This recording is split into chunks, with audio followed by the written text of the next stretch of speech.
할렐루야. 은혜 많이 받으시기 바랍니다. 자, 우리가 살다 보면 우리가 원하는 대로 일이 풀리지 않을 때가 많습니다. 물론 어떤 일을 만날 때, 어떤 길로 걸어갈 때 우리가 기도는 합니다. 하나님, 이렇게 우리 주님께서 인도하시면 참 좋겠습니다라고 기도하며 지나가지만 막상 그 일을 딱 닥쳐보면요, 우리가 원하는 대로 일이 되어지지 않을 때가 있다는 거죠. 제 어떤 형제가 이제 직장을 구하기 위해서 기도해달라고 합니다. 같이 기도합니다. 근데 기도한 대로 되지 않았어요. 직장에 취업할 때는 사장님이나 거기 있는 사람들이나 예수 믿는 사람들이 있었으면 좋겠다. 그래서 매주마다 한 번씩은 그래도 직장 예배 드리는 곳에 갔으면 좋겠다 기도했는데 딱 가보니까 믿지 않은 사람이에요. 또 기도합니다. 그래서 하나님 너무나 힘이 듭니다. 주님 다른 곳으로 옮겨달라고 또 기도했습니다. 직장을 다른 곳 옮겨줬더니 거기에 사장님이 정말 예수 믿는 사람인 거예요. 거기에 직장에 있는 분들도 많이들 예수 믿는 사람이라서 한 주에 한 번씩 예배를 드리는 곳입니다. 그런데 성격들이 이상한 거예요. 그 너무 힘들어가지고 또 기도했습니다. 정말 기도했습니다. 그냥 또 갔는데 만족할 만한 부분이 있는데 만족하지 못한 부분이 있는 거예요. 다른 건 다 좋은데 월급이 너무 약한 거예요. 여러분 이처럼 우리가 기대한 대로 하나님이 인도하지 않으실 때가 너무나 많다는 거죠. 여러분 이런 경우 만났을 때 사람들은 두 가지 반응을 보이죠. 제가 조금 전에 소개해드렸던 그 형제처럼 자꾸 기도만 합니다.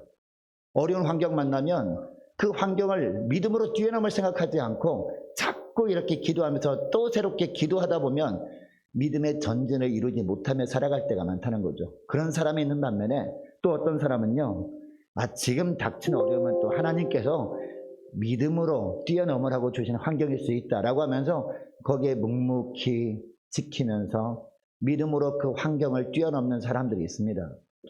아무쪼록 저와 여러분은요, 아무리 좋지 않은 환경이 주어진다 할지라도 믿음으로 그 환경을 뛰어넘으시는 저와 여러분 되시기를 축복합니다. 그래서 하나님이 여러분을 위해서 준비해 놓으신 더 큰 은혜의 자리로 나가시는 저와 여러분 되시기를 주 이름으로 축복합니다. 자, 오늘 본문 보시기 바랍니다. 오늘 본문에 보니까 지난주에 우리가 여리고성 정탐꾼 2명을 살펴봤잖아요. 그리고 이 여리고성 안에 있는 기생 라합을 우리가 살펴봤지 않습니까? 기생 라합의 도움으로 말미암아 이 여리고 정탐꾼 2명이 돌아왔어요. 돌아온 이후에 되어진 일들이 오늘 본문에 나오고 있습니다. 이때 요단을 건너기 위해서 요단 앞까지 와서 3일 동안 거기서 유숙합니다. 오늘 본문 1절 말씀해 보니까 이때 요단을 건너기만 하면 그동안 기다려왔던 가나안 땅입니다. 이 하나님이 약속하신 젖과 꿀이 흐르는 땅에 드디어 도착하게 된 겁니다. 여러분 그런데 이왕 요단강을 건너가서 가나안 땅에 도착할 수 있도록 하실 거면 이왕이면 요단강의 상태가 가장 좋을 때 인도하면 얼마나 좋겠습니까? 그래야 은혜라고 우리가 생각이 되죠. 왜냐하면 당시 요단강이요, 늘 넘치는 강이었으면 그런 기대를 할 수 없지만 늘 넘치는 강이 아니었거든요. 1년에 딱 한 번만 넘치는 그런 곳이었단 말이에요. 나머지 때는 괜찮았다는 것이죠. 그리고 심지어는요, 마른 땅처럼 건널 수 있는 환경의 때도 있었다는 겁니다. 왜냐하면 요단강은 간헐천이었기 때문에 물이 넘칠 때만 물이 있었고 이제 건기 때는요, 물이 거의 없어요. 그래서 아무리 아픈 사람도 무사히 건널 수 있는 그런 환경이었다는 거죠. 그러니까 그런 때 하나님께서 인도하시면 참 좋을 뻔했는데 막상 이스라엘 백성들을 힘들게 요단 동편을 통해서 하나님이 인도하신 때를 딱 보니까 어떤 때요? 가장 요단강의 상태가 안 좋았을 때라는 거죠. 근데 오늘 본문에 보니까 15절 말씀 보시기 바랍니다. 요단이 곡식 거두는 시기에는 항상 언덕이 넘쳤더라 라고 하고 있습니다. 그러니까 이스라엘 백성이 요단강으로 딱 인도하실 때는 어떤 때였다는 거예요? 곡식 거둘 때였다는 거예요. 언덕에 넘칠 때, 가장 물이 많을 때 이때 인도하셨다는 겁니다. 여러분 이때는요, 북쪽에 있던 헐몬산에 쌓여있던 많은 눈들도 다 녹을 때였어요. 다 녹아가지고 물이 내려와서 물이 이 요단강을 통해서 막 내려와가지고 그 맨 위쪽에 갈릴리 호수가 있지 않습니까? 갈릴리 호수에 물이 가득했을 때입니다. 그러니까 갈릴리 호수에서 물이 또 쭉 내려오면서 사해까지 내려오지 않겠습니까? 그러니까 요단강에 물이 그냥 찰랑찰랑 넘치던 그런 때였다는 것이죠. 그러니까 이스라엘 백성들이 요단강에 도착했을 때는 그 물들이 요단강에 흘러오게 되면서 유속도 얼마나 빨랐겠습니까? 이 물줄기도 너무나 빠른 때, 가장 열악한 때, 이때 하나님께서 이스라엘 백성들을 요단 앞으로 인도하셨다는 겁니다. 여러분, 이스라엘 백성들은요, 전에 이 요단강에 대한 소문을 듣고서 이미 알고 있었습니다. 근데 민수기 13장에 보면요, 12명의 정탐꾼들이 나오잖아요. 정탐꾼들이 가데스 바네아에서 하나님께서 모세를 통해서 하신 말씀에 순종해가지고 가나안 땅을 이미 정탐을 했거든요. 40일 동안 정탐을 하면서, 여러분이 요단강의 상황도 정탐을 했을 거 아닙니까? 그때는 요단강의 상태가 괜찮을 때였다니까요. 가보니까 요단강이라는 강이 있는데 거기 가보니까 물도 별로 없고 사람들이 건너갈 만한 강이더라. 그러니까 요단강 멀리서 내다볼 때는요, 아, 저기가 요단강이다. 멀리서 볼 때는 상황을 몰랐을 거 아닙니까? 아, 우리가 옛날에 우리 조상들이 가봤을 때는 괜찮은 강이었으니까 아, 건너기가 괜찮겠지라고 하면서 온 겁니다. 근데 막상 와보니까 어때요? 가까이 와보니까 장난이 아니었던 겁니다. 요단강의 상황이 물이 가득 넘치고 있었던 겁니다. 당시 요단강을 건너야 하는 이스라엘 백성 중에는요, 환자들도 있지 않았겠습니까? 그리고 연로하신 노인들도 있지 않겠습니까? 이들까지 모두 요단강을 건너가려면 요단강이 어떤 상태여야 돼요? 마른 땅처럼 되어야 환자들도 건너고, 그리고 연로한 노인들도 건너고, 그리고 짐승들도 다 건너갈 수 있죠.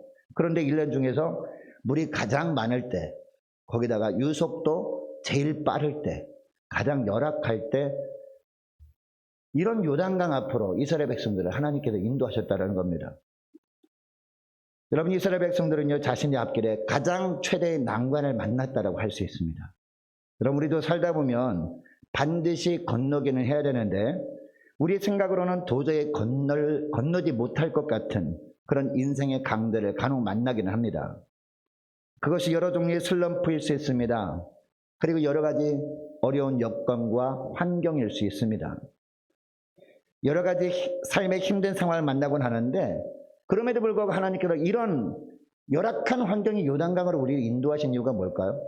거기서 헤매라고 인도하신 거 아닐 거 아닙니까? 그리고 거기서 빠져 죽으라고 인도하신 건 아닐 거 아닙니까? 요단강을 건너라고, 요단강을 믿음으로 뛰어넘으라고 하나님께서 인도하신 줄 믿습니다. 그럼 이 요단강 같은 열악한 환경을 어떻게 하면 우리가 건널 수 있는가? 우리가 이것을 알아봐야 될 거 아닙니까? 어떻게 하면 요단강을 건널 수 있느냐? 자, 3절 말씀을 보니까 무엇보다 무엇을 앞세우라? 말씀을 앞세우고 그 말씀을 따르라 라는 겁니다. 아무리 하나님께서 말씀을 통해서 우리를 인도하신다고 그럴지라도 우리가 그것을 멀리서 쳐다보기만 하면 어떻습니까? 그냥 그 자리에 머물러 있을 뿐입니다. 우리 주님께서 이 말씀을 앞세우며 우리를 인도하실 때 그 말씀을 어떻게 해야 돼요? 우리가 따라야 된다는 겁니다. 이것이 비결이라는 겁니다. 자, 3절 말씀을 보시기 바랍니다. 자, 여호수아가 관리들을 통해서 각 지파 사람들에게 명령하는데 어떤 명령을 하는지, 자, 3절 하반절 말씀 보시기 바랍니다. 너희는 레위 사람 누구? 제사장들. 이 제사장들이 너희 하나님 여호와의 언약궤 매는 것을 보거든 너희가 있는 곳을 떠나 그 뒤를 어떻게 하라? 따르라 라고 하고 있습니다. 언약궤를 메고 제사장들이 먼저 앞장서면 아, 제사장들이 가나보다, 아, 우리 피곤하니까 쉬어야지, 그러면 안 된다는 거예요. 어떻게 해야 돼요? 그 뒤를 따라야 된다는 겁니다. 여러분, 하나님께서 이스라엘 백성들에게 가나안 땅을 주신다는 의미가 뭘까요? 그냥 가나안 땅 가면 빈 땅이니까 그 땅을 찾아서 살라라는 의미가 아니었거든요. 가나안 정복 전쟁을 통해서 그 땅을 차지하라 라는 의미였습니다. 가나안 땅에 가보면 거기에 누가 있습니까? 가나안 7족속들이 있었거든요. 하나님께서요, 그 땅을 처음에는 거룩한 땅으로 만들어가지고 아브라함한테 주셨지 않습니까? 그런데 이 아브라함의 후손들 중에서 특별히 아브라함의 아들이 이삭 아닙니까? 이삭의 아들이 야곱이에요. 이 야곱의 식구들이 70명 정도 되었을 때 애굽으로 갔잖아요. 기근을 만나서. 근데 그 땅을 이 가나안 족속들이 차지하면서 그 땅을 너무나 더럽혀버린 겁니다. 우상숭배하면서 하나님의 가증 여기는 행동을 하면서 그 땅을 너무나 더럽혀버리니까 주님이 때가 되었을 때 그 땅을 다시 한번 정결케 하길 원하신 거예요. 누구를 통해서? 하나님의 백성들을 통해서. 말씀을 통해서 우리 주님께서 그들을 이끄실 때 말씀을 따라 사는 이스라엘 백성들을 통해서 그 땅을 정결케 하길 원하신 거예요. 그래서 이처럼 가나안 땅으로 인도하셨다는 겁니다. 자, 그러니까 이스라엘 백성이 요단강을 건넌 것 자체가 어떻게 보면 가나안 정복 전쟁을 상징하는 것이다 라고 할 수 있거든요. 근데 여러분 보통 전쟁을 위해서 출정할 때 가장 먼저 누구를 보냅니까? 보통 이 땅에 전쟁을 할 때 가장 먼저요 수색대를 보내야 될 거 아닙니까? 오늘날 전쟁할 때. 왜냐하면 이 적들이 우리가 싸움을 걸어오는 것을 보면서 어떤 무기들을 매복시켜 줄 수 있잖아요. 뭐 어떤 지뢰를 매복시키지 않았을까? 이렇게 염려가 되잖아요. 아니면 보통 전쟁에서 출정할 때요 기마부대를 앞세우거나 싸움을 가장 잘하는 그런 부대를 앞세웁니다. 그래가지고 기선제압을 해야 승리할 가능성이 크기 때문에 이것이 바로 오늘날의 이 전쟁의 모습이라는 거죠. 전쟁을 출정할 때의 모습이라는 겁니다. 그런데 오늘 본문에 보니까 이 가나안 전쟁을 처음 하는 거잖아요. 가나안 땅에 이제 입성하기 위해서 가장 먼저 가나안 전쟁을 하는데 출정하는데 어떻게 하라고 하고 있어요? 어떤 군대를 앞세우라 이렇게 하고 있지 않다는 거죠. 누가 제일 앞장서라? 언약궤를 맨 제사장들이 제일 앞장서고 제사장들이 언약궤를 매는 것을 보면 그 뒤를 어떻게 하라? 따르라 라고 하고 있습니다. 여러분 언약궤는 평소에 누가 매는 거죠? 평소에는 이제 제사장들이 매는 게 아닙니다. 레위 사람들 중에서 특별히 고핫 자손들이 언약궤를 메고 이동하게 되어 있습니다. 하나님의 말씀에 의하면. 자, 그런데 요단을 건널 때는 특별히 제사장들이 언약궤를 메라 라고 하고 있습니다. 여러분 이 언약궤 안에는 세 가지가 있었죠. 처음에는 언약궤 안에 세 가지 뭐예요? 아론의 쌍난 지팡이가 있었죠. 그리고 만나 항아리가 있었습니다. 그리고 또 하나는요 두 돌판이 뭐예요? 모세가 호렙산에 올라가서 하나님께 받은 10계명 두 돌판을 의미하는 거죠. 이 세 가지 중에서 핵심 중 핵심이 뭐예요? 두 돌판이거든요. 10계명 두 돌판. 왜요? 나중에 열어보니까 나중에 이제 이스라엘 백성들이 가나안 땅에 정착해가지고 한참 뒤에 열어보니까 그 안에 아론의 쌍난 지팡이 있었습니까? 없었습니까? 없었어요. 만나가리가 있었습니까? 없었어요. 뭐만 있었어요? 두 돌판밖에 없었거든요. 그러니까 핵심 중에 핵심은 이 10계명 두 돌판이거든요. 자, 그러니까 이 언약궤를 메고 앞장서라라는 것은 무엇을 앞장세우라? 하나님의 언약의 말씀을 앞장세우라. 바로 그겁니다. 이것이 요단강을 건너는 비결이다라는 겁니다. 그리고 4절에 보면 또 뭐라고 합니까? 언약궤를 맨 제사장들 뒤로 얼마나? 2000규빗 정도 떨어져서 이스라엘 백성들이 그 뒤를 따르라라고 하고 있습니다. 여러분 2000규빗 하면요 오늘날로 환산하면 한 900m 정도 되거든요. 900m 정도 되면 저 앞에 새까맣게 아주 까마득하게 보일 거 아닙니까? 까마득하게 이렇게 보이면 이렇게 뒤를 따라가라라고 하고 있다는 거죠. 여러분 이처럼 멀찍이 떨어뜨려서 가라라고 하는 것은요 함부로 대하지 말라는 거예요. 하나님의 말씀을 그냥 나의 유익을 위해서 이용되는 어떤 도구로 쓰지 말고 거룩한 하나님의 말씀으로 대하라. 바로 그런 의미입니다. 하나님께서 이렇게 말씀하신 이유는 가나안 정복 전쟁을 시작할 때 언약궤를 맨 제사장들이 앞장서게 하심으로 말미암아 이 전쟁은 하나님의 말씀으로 치러지는 전쟁임을 보여주신 거예요. 어떤 우리의 지혜로 싸우는 전쟁이 아닙니다. 세상의 도구로 싸우는 전쟁이 아닙니다. 이 세상의 사람들이 갖고 있는 돈으로 싸우는 전쟁이 아니라 뭐로 싸우는 전쟁이다? 하나님의 말씀으로 싸우는 전쟁이다. 이것을 보여주시는 것이 오늘 본문의 말씀의 내용이라는 거죠. 그리고 4절 하반절 말씀 보시기 바랍니다. 너희가 이전에 이 길을 지나보지 못하였습니다 라고 하고 있습니다. 지금 하나님이 인도하실 길은요 지금까지 한 번도 가본 적이 없는 그런 길입니다. 앞에 어떤 일이 있을지 전혀 예측하지도 못하는 그런 길입니다. 그런데 누군 아셔요? 하나님께서 아십니다. 하나님께서 가장 바른 길을 아시는데 하나님께서 어디에 기록해 놓으셨다고요? 말씀에 기록해 놓으셨다는 거죠. 그러니까 이 말씀을 앞세우라라고 하면 날마다 갈 때마다 날마다 말씀을 살펴보고 말씀 속에서 하나님께서 어떤 길로 인도하시는 것을 보고 그 길로 따르라. 바로 그런 의미 아니겠습니까? 사랑하는 여러분, 우리는 날마다 어떻게 보면 영적 전쟁을 치르며 살고 있습니다. 물론 기도하고 하나님께 맡기기는 해요. 그런데 간혹 창이라는 요단강과 같은 예상치 못한 어려운 환경을 만났을 때 우리는 간혹 당황하게 됩니다. 그러나 우리 주님은 뭐라고 합니까? 두려워 말고 놀라지 말라. 어떻게 하기만 돼요? 말씀을 앞세우기만 하면 된다라고 하고 있습니다.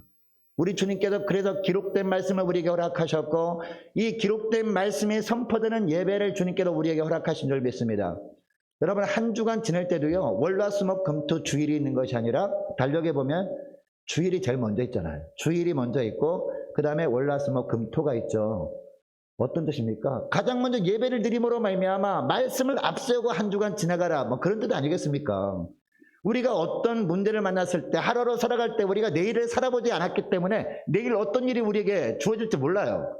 근데 우리가 어떤 삶을 살 때 주님께서 인도하시면 가장 바른 길로 살게 돼요. 기록된 말씀을 통해서 오늘날은 어떤 삶을 살길 주님이 원하시는지 우리가 찾는 거죠.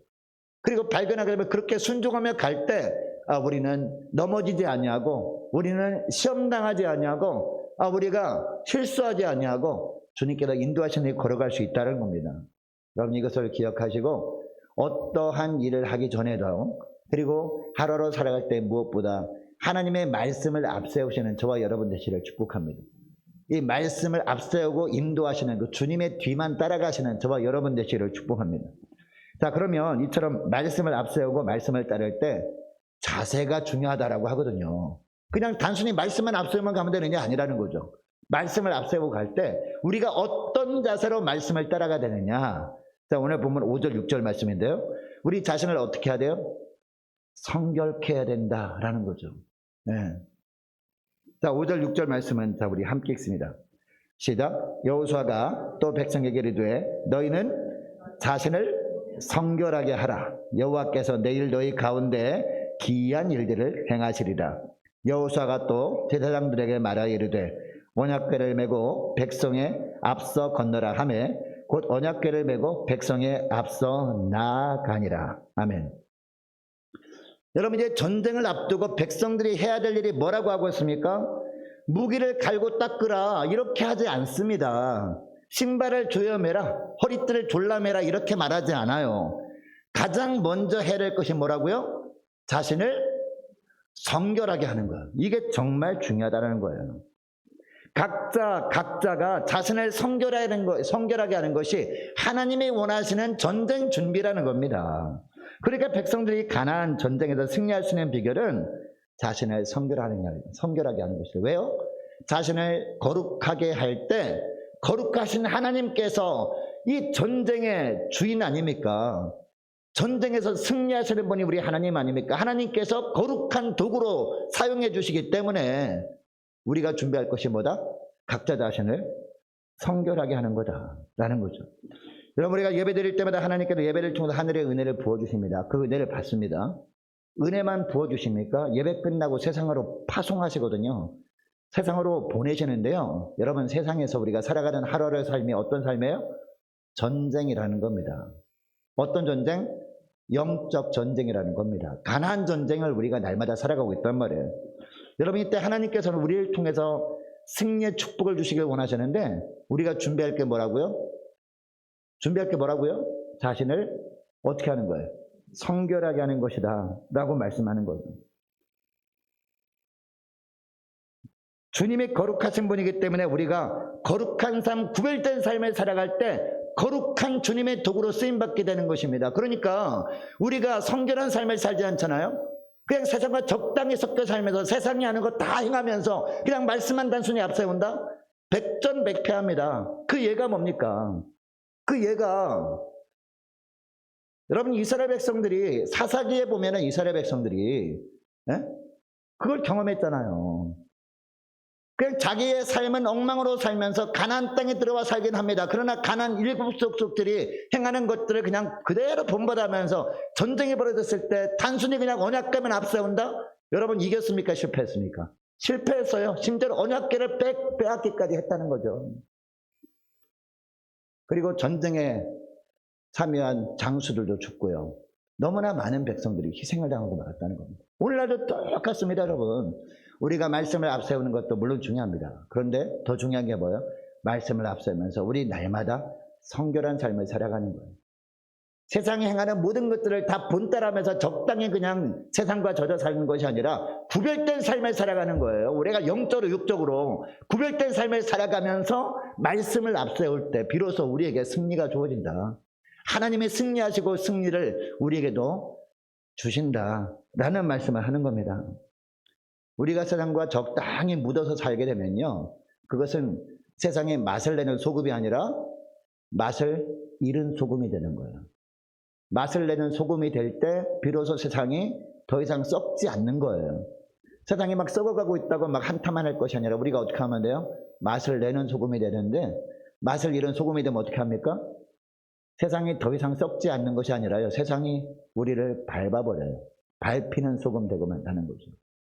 여러분, 주님은 우리에게 세상에 소금이 되라 라고 하시는데 맛을 내는 소금이 되라 라고 하거든요. 맛을 내는 소금이 되라 라는 것은 무슨 얘기예요? 스스로 성결케 하라 라는 거죠. 구별된 삶을 살라라는 겁니다. 여러분, 그러면 왜 하나님께서 이 요단강을 건너기 전에 스스로 성결케 하기를 원하시는 겁니까? 이 요단강을 걷는 것 자체가 영적 전쟁이고, 영적 전쟁에서 준비해야 되는 것이 바로 가장 중요한 것이 성결함이기 때문에, 이게 가장 큰 무기이기 때문이라는 겁니다. 여러분, 이 가나안 정복 전쟁은요, 두 가지 양면이 있어요. 동전이 양면이 있습니다. 구원과 심판이라는 양면이 있거든요. 이스라엘 백성들에게는 구원의 메시지예요. 그죠? 이스라엘 백성들의 가나안 땅이 들어가니까 구원의 메시지입니다. 그러나 반면에 가나안 족속들에게는요, 심판의 메시지라는 거죠. 이런 전쟁하는 모습을 통해서 가나안 7 족속들한테 하나님의 심판의 메시지로 들려야 된다는 거죠. 그러니까 성결하라 라고 말씀하는 거죠. 여러분, 구원과 심판은 하나님의 주관하신 일이잖아요. 그래서 하나님의 백성들이 이 하나님의 구원과 심판 사건에 참여하는 유일한 길은 뭐예요? 바로 성결케 되는 겁니다. 그렇게 될 때 하나님의 구원과 심판의 일에 우리가 참여하게 되어지는 겁니다. 여러분, 이것이 가나안 정복 전쟁의 핵심이고요. 오늘날 우리에게도 똑같다는 거죠. 우리가 은혜 받고 예배 드리고 세상을 향해 나갈 때, 여러분, 세상은 믿지 않은 사람들이 많잖아요. 이 가나안 7 족속들이라고 할 수 있잖아요. 그들 앞에 하나님의 심판의 메시지로 우리의 삶이 비춰져야 되거든요. 그러기 위해서 필요한 것이 우리의 거룩함인 줄 믿습니다. 우리의 성결함인 줄 믿습니다. 우리가 영적으로만 순결하면 되느냐? 아닙니다. 육적으로도 우리가 성결해야 돼요. 그래서 우리가 예배 드릴 때도요, 물론 우리의 마음의 속을 보시죠, 하나님이. 그러나 예배 드릴 때도 육적으로도 우리가 정말 성결한 모습으로 우리가 예배 드리는 거 아니겠습니까? 육적으로도 영적으로도 우리가 하나님 앞에서 거룩한 모습으로 살아갈 때 비로소 우리가 이 말씀을 따라 사는 삶을 온전히 살아갈 수 있게 되고, 비로소 하나님이 우리에게 주시는 놀라운 승리의 축복을 우리가 누리며 살게 되어진다는 거죠. 여러분, 이것을 기억하고 각자가 내가 정말 성결한 삶을 살고 있는가, 세상과 구별된 삶을 살아가고 있는가, 이것을 날마다 점검해 보시고 영적으로 육적으로 거룩한 삶, 구별된 삶, 성결한 삶을 살아갈 수 있게 주 이름으로 축복합니다. 자, 그러면 성결한 삶은 얼마나 지속되어야 하는가? 이게 정말 중요하죠. 얼마나 지속되어야 할까요? 요단강을 다 건너갈 때까지 지속되어야 된다라고 하고 있습니다. 자, 8절 말씀 보시기 바랍니다. 자, 8절 말씀 보면, 너는 언약궤를 맨 제사장들에게 명령하여 이르기를 너희가 요단물가에 이르거든 요단에 들어서라 하라 라고 하고 있습니다. 자, 그리고 13절 말씀 보시기 바랍니다. 13절 보면, 온 땅의 주 여호와의 궤를 맨 제사장들의 발바닥이 요단물을 밟고 멈추면 요단물 곧 위에서부터 흘러내리는 물이 끊어지고 한 곳에 쌓여 서리라 라고 하거든요. 근데 여기에 보면 요단물을 밟고 멈추면, 이 말은 무슨 말이에요? 요단물을 밟고 멈출 때까지는 이 물이 흘러오다가 멈추지만, 그냥 내가 먼저 갈래라고 하면서 그냥 요단물에 발을 딛고 멈춤에 서던 것을 그냥 포기해버리고 자기들만 후딱 건너가 버리면 어떻게 돼요? 요단물이 다시 흘러넘쳐가지고 나머지 사람들이 또 죽게 된다, 이런 말씀 아니겠습니까? 이것을 이 제사장들이 알았습니다. 그래서 15절 하반절부터 16절 상반절까지 말씀 보시기 바랍니다. 15절 하반절 말씀, 이 궤를 맨 자들이부터 한번 볼게요. 자, 15절 중반절 보니까 궤를 맨 자들이라는 그 말씀이 나옵니다. 궤를 맨 자들이 요단에 이르며 궤를 맨 제사장들이 발이 물가에 잠기자 곧 위에서부터 흘러내리던 물이 그쳐서 사르단에 가까운 매우 멀리 있는 아담성읍 변두리에 일어나 한 곳에 쌓이고 라고 하고 있습니다. 자, 그리고 17절 말씀 정말 중요한 말씀이에요. 17절 말씀 보니까 여호와의 언약궤를 맨 제사장들은 어떻게 해서요? 요단 가운데 마른 땅에 어떻게 섰어요?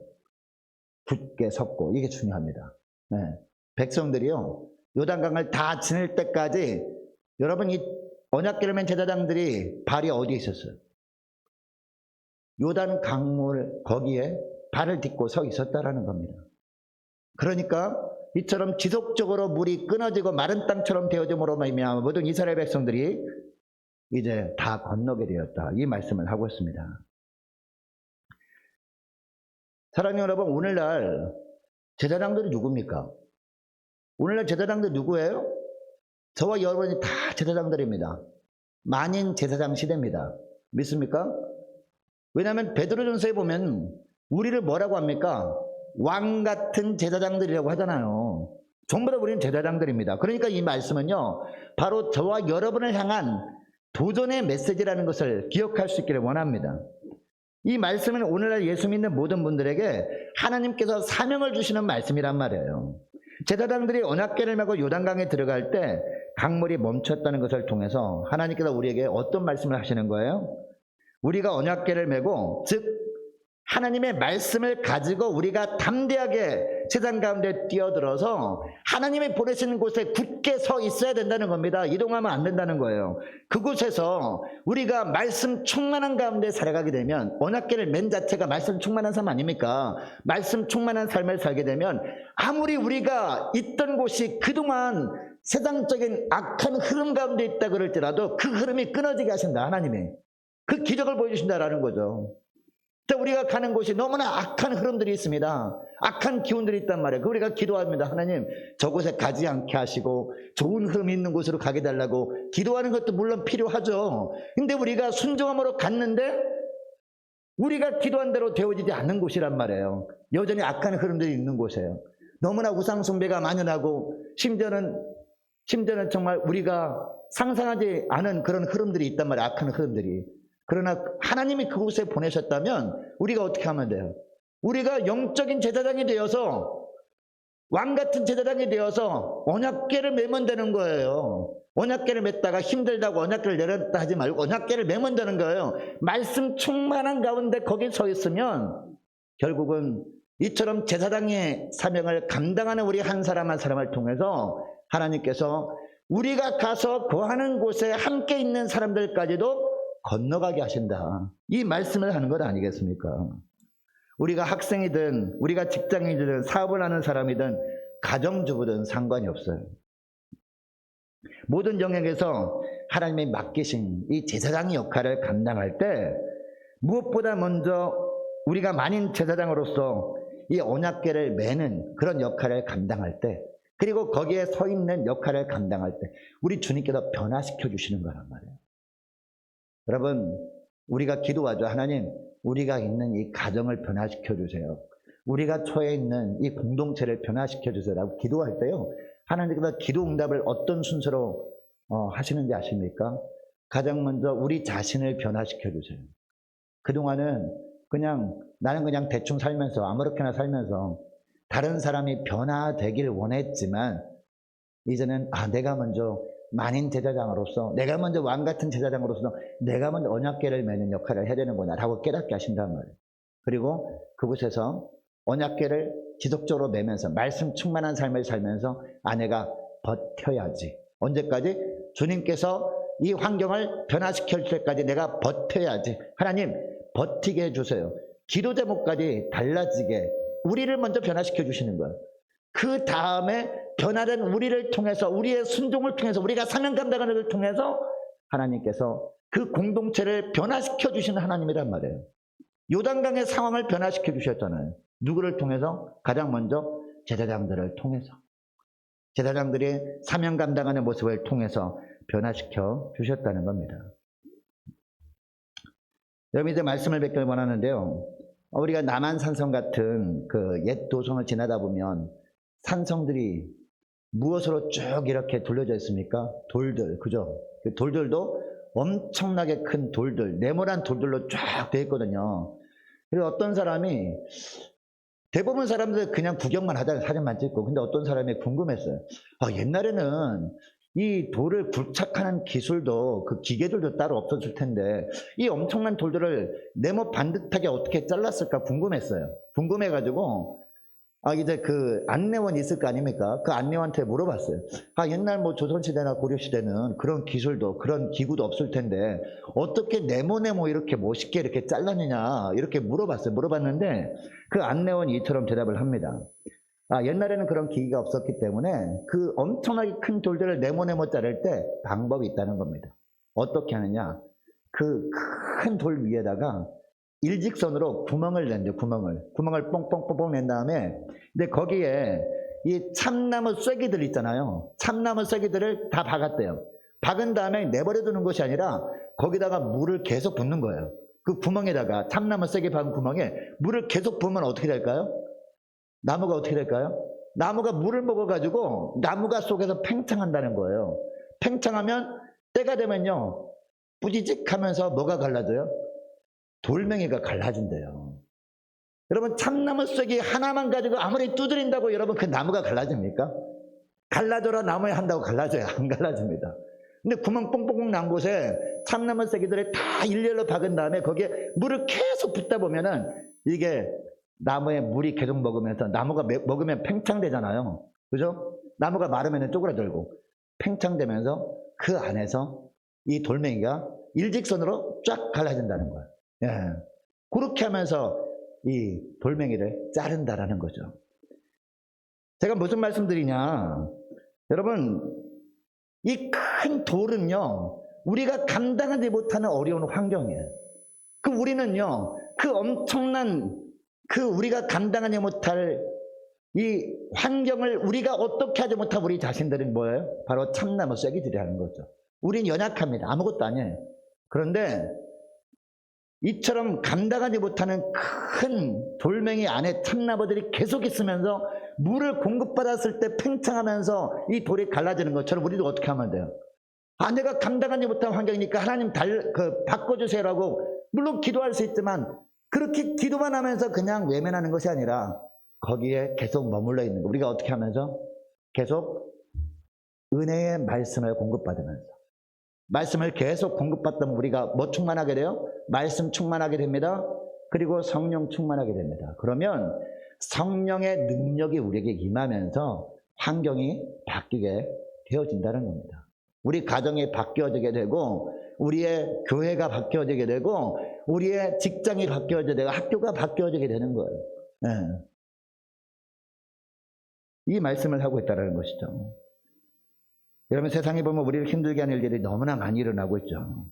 그러나 우리가 만일 이 만인 제사장들로서 어떤 곳으로 보냄을 받았든지 늘 말씀 충만한 가운데 지속적으로 말씀을 공급받으면서 성령의 강력한 능력이 우리에게 임할 때까지 거기에 머물러 있는 저와 여러분 되시기를 축복합니다. 그래서 주님의 때에 주님께서 주님의 방법으로 성령 충만, 말씀 충만한 저와 여러분을 통해서 그 환경을 놀랍게 바꿔주시는 것을 보면서 하나님께 영광 돌리시는 저와 여러분 되시기를 주의 이름으로 축복합니다. 기도하겠습니다. 하나님 아버지, 감사합니다. 우리 주님께서 오늘도 여호수아 3장 말씀을 통해서 우리 앞을 가로막고 있는 그런 너무나 열악한 환경을 어떻게 우리가 건널 수 있는지 방법을 말씀해 주심을 감사합니다.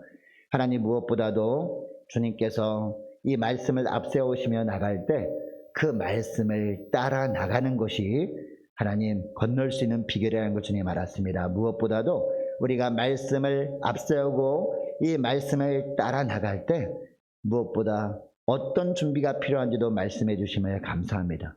우리 각자가 정말 거룩하고 성결한 삶을 살아가는 것이 필요한 걸 알았사오니 날마다 우리의 삶을 돌아보게 하시고 영적으로 육적으로 정결한 삶을 살게 하시고, 또 무엇보다도 저희들을 왕같은 제사장이라고 하였사오니 왕같은 제사장들로서 제사장들이 언약궤를 메고 요단강에 들어서서 그곳에 굳게 서 있는 동안에는 요단강을 흐르는 그 물이 멈췄던 것처럼 저희들도 주님이 보내시는 곳에 하나님 날마다 말씀 충만한 그런 모습으로 굳게 서서 버티게 하시고 또 견디다가 우리 주님께서 우리를 통해서 그 공동체를 놀랍게 변화시키는 것을 보게 하여 주옵소서.